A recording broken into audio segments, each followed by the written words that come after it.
After the Chinese leader concluded his state visit to Russia, the whole world is still discussing how China's diplomacy will affect the changes in the world pattern.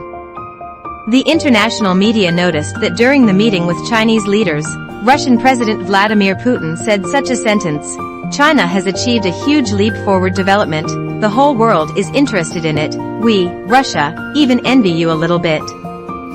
This sentence had a lot of repercussions among netizens.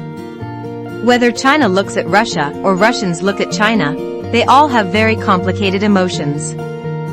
For China, in history, Tsarist Russia once took away a large area of China's land, and the Soviet Union was once China's comrade-in-arms, mentor, and enemy.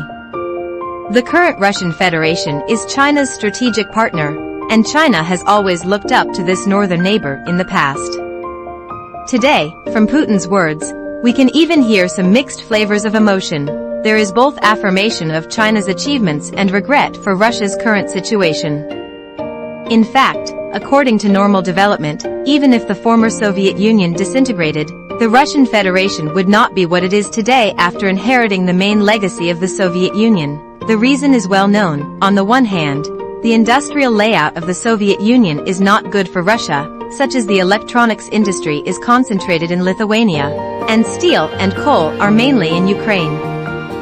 On the other hand, the main reason is that Russia chose shock therapy after the end of the Cold War, and tried its best to carry out the so-called private ownership reform in accordance with the model of Western countries.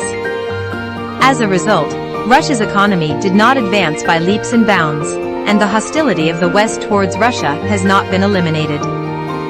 The United States has also continued to promote NATO's eastward expansion, and NATO has now directly approached the border of Russia. Therefore, China should thank this former comrade-in-arms and mentor. Russia still taught China a lot, especially in the early days of reform and opening up. Faced with the huge gap between China and Western countries, the thinking of copying the model of Western countries was once very popular. It was the tragic experience of the Soviet Union/Russia that gave China the intuitive lesson is that copying the Western model is completely unworkable. And today, a similar experience is happening again. When Russia launched the special military operation, Western countries immediately launched comprehensive sanctions and provided various military assistance to Ukraine. This gave China an excellent opportunity to observe the military strength and war potential of the West on the spot. Apart from Russia, it is difficult to find a second country suitable for this attempt. President Putin said that he even envies China a little bit. One of the important reasons is that China is good at observing and learning.